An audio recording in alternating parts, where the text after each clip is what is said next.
Hey, sentence scholars. This is Dr. Miller, and I'm one half of the Complete Sentence Super Team. I'm back with you this week for a special quick video which will introduce you to the idea of verbals in grammar and style. Now, this is actually the first of two videos that you'll be watching this week about verbals.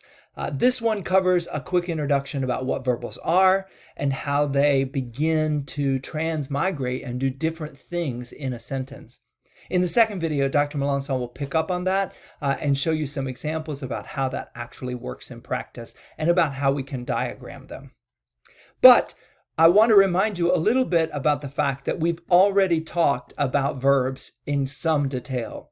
Remember that verbs are the central part of our language. We begin with them in every sentence we look at. We've tried to find the verbs so that we can understand the verb's relationship to the rest of the sentence and make the rest of the sentence relate to the verbs. We've already talked about all of the various qualities that verbs have and how they can be modified and adjusted to do the things that they themselves can't do. But when we begin to think about participles, we're thinking about a special part of the verb. Now, parts is parts, as a very familiar commercial from the 1980s reminded us. By the way, if you're not familiar with that commercial, you can look it up on YouTube. It was a Wendy's commercial about their chicken nuggets, and it's worth taking a look at in the 21st century. But when we talk about participles, we're talking about particular parts of the verb that continue to function as verbs, but they can also break loose. They can also move around in the sentence. They can transmigrate to do different things in the sentence.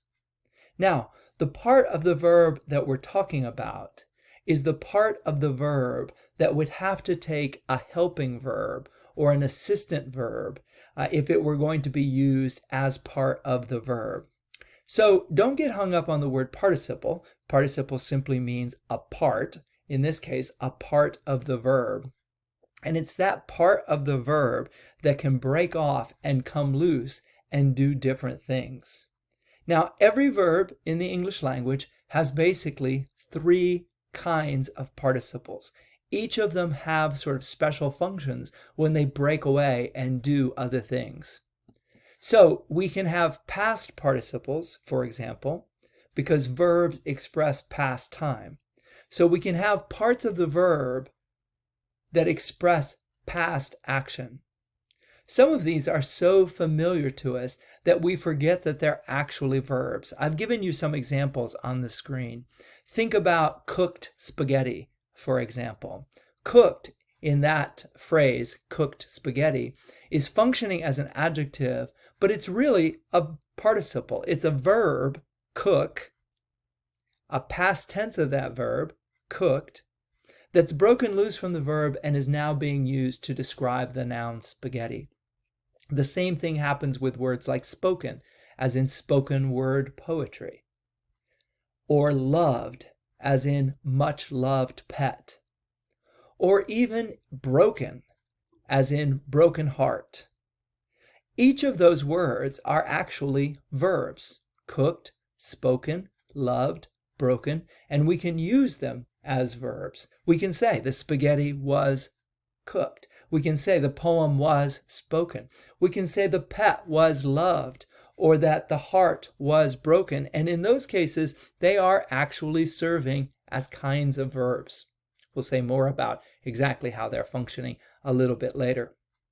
There are also present participles. That is, those words that we called progressives earlier in the course, those that have the ing ending normally, are present participles: cooking, speaking, loving, breaking. These can also break free of the verb and be used in different parts of the sentence. We could say, for example, that cooking is fun.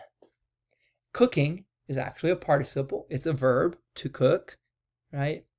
But here it's serving as the subject of the sentence. Cooking is fun.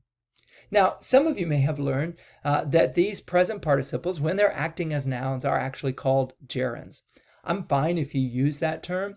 It seems a bit redundant to me because all they are present participles doing nouny things. So they're parts of the verb doing nouny things.